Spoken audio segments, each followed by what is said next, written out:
তিন ব্যক্তির দোয়া আল্লাহ তাআলার কাছে কবুল হয়ে যায়।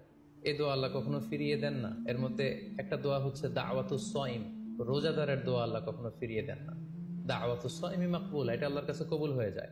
ঠিক ওই মুহূর্তটাতে আল্লাহ তাআলার সফট কর্নার খুব বেশি গ্রো করে, আল্লাহর রহমতের দরিয়ার মধ্যে একটা অভাবনীয় জোশ পড়ে যায়। আল্লাহ তাআলা এই দৃশ্যটাকে খুব দেখতে পছন্দ করে যে বান্দা সামনে খাবার নিয়ে বসে আছে, শরবত নিয়ে, পানীয় নিয়ে বসে আছে, ক্ষুধায় তৃষ্ণায় সে জর্জরিত, সে চাইলেই সামনে থেকে নিয়ে মুখে তুলে খাবারটা খেতে পারে, কিন্তু সে আমার ভয়ে খাচ্ছে না। তখন আল্লাহ তাআলা এই দৃশ্যটা দেখতে বড্ড পছন্দ করেন। ঠিক এই মুহূর্তে আপনি যখন বুদ্ধি করে আল্লাহ তাআলার কাছে চাইতে শুরু করবেন, কায়মনো বাক্যে চোখের পানি ছেড়ে, আপনি চাইতে দেরি হবে, এই দোয়া আল্লাহ তাআলার কাছে কবুল হতে দেরি হবে। তাই এই ভুলটি যেন আমরা না করি, এই বরকত যেন আমরা মিস না করি। প্রতিদিন খেয়াল করে ইফতারের পূর্ব মুহূর্তে দোয়া করুন। আপনার কি চাহিদা, আকুতি মিনতি আল্লাহর কাছে আছে, আপনি পেশ করুন। বছরের অন্য সময়গুলোতে রাত 4টার দিকে উঠে আসলে অনেকের পক্ষেই তাহাজ্জুদের সালাত আদায় করা সম্ভব হয়ে ওঠে। যেহেতু রমাদানুল মুবারকে সাহারি খাওয়ার জন্য আমাদেরকে উঠতেই হচ্ছে, সাহারি খাওয়ার পরে আপনি ওযু করে আপনার সুবিধা মতো 2 রাকাত 4 রাকাত তাহাজ্জুদের সালাত আপনি আদায় করুন। তাহাজ্জুদের সালাতে সিজদায় পড়ে আপনি আল্লাহ তাআলার কাছে আপনার মনের আকুতি আপনি তুলে ধরুন।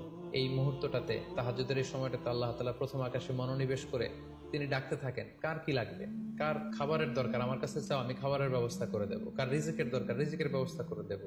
কার সফলতা দরকার, আমি আল্লাহ তাআলা সফলতা দেওয়ার মালিক, আমি সফলতার ব্যবস্থা করে দেবো। যে মুহূর্তটুকুতে বা যে সময়ে আল্লাহ তাআলা আমাদেরকে দেওয়ার জন্য তিনি আমাদেরকে ডাকছেন, আমাদেরকে দেওয়ার জন্য তিনি বসে আছেন, প্রস্তুত, আহ্বান করছেন, কিন্তু আমরা সেই আহ্বানে সাড়া দিচ্ছি না। তাই রমাদানুল মুবারকে তাহাজ্জুদের সালাতের অভ্যাস করার একটা সুবর্ণ সুযোগ কিন্তু আমাদের আসছে।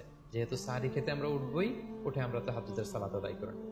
রমাদানুল মুবারকের মূল আকর্ষণ হচ্ছে রমাদানুল মুবারকের শেষ দশকে, অর্থাৎ রমাদানের কদরের রাতগুলো হচ্ছে লাস্ট 10 days অফ রমাদানে। আল্লাহ রাসূল সাল্লাল্লাহু আলাইহি ওয়াসাল্লাম ইরশাদ করেছেন, ফালতামিসু ফিল আশরিল আওয়াখিরি মিনাল বিতর, রমাদানের শেষ দশকের বেজর রাত্রিগুলোতে তোমরা কদরের রাত তালাশ করো। তাই আপনারা যখন প্ল্যান করতে বসবেন, এখনই ক্যালেন্ডার সামনে নিয়ে রমজানের শেষ দশক কত তারিখ থেকে কত তারিখ পরে প্ল্যান করে নিন। এবং অড নাইটগুলো, বেজর রাত্রিগুলো কোন কোন রাত্রিগুলো হতে পারে এখনই প্ল্যান করে নিন। যত ধরনের ব্যস্ততা, যত ধরনের ঝামেলা, যত ধরনের দায়িত্ব, এই কাজগুলোকে আপনি আগে পরে সেরে নেবেন, কিন্তু এই 10 দিনের স্পেশাল টাইমটাকে আমাদের ইবাদতের জন্য রাখা উচিত। আল্লাহ রাসূল সাল্লাল্লাহু আলাইহি ওয়াসাল্লাম রমজানের দশকে যখন তিনি পৌঁছতেন, তিনি তখন এমন ভাবে ইবাদত করতেন, তিনি কাউকে চিনতেন না, কারোর সাথে বেশি কথা বলতে চাইতেন না। তিনি রাতে সারা রাত জেগে থাকতেন, ফ্যামিলি মেম্বারদেরকে উঠিয়ে দিতেন, জাদ্দা ওয়া শাদ্দাল মিজহার, কোমরে গামছা বেঁধে তিনি ইবাদতে লেগে পড়তেন।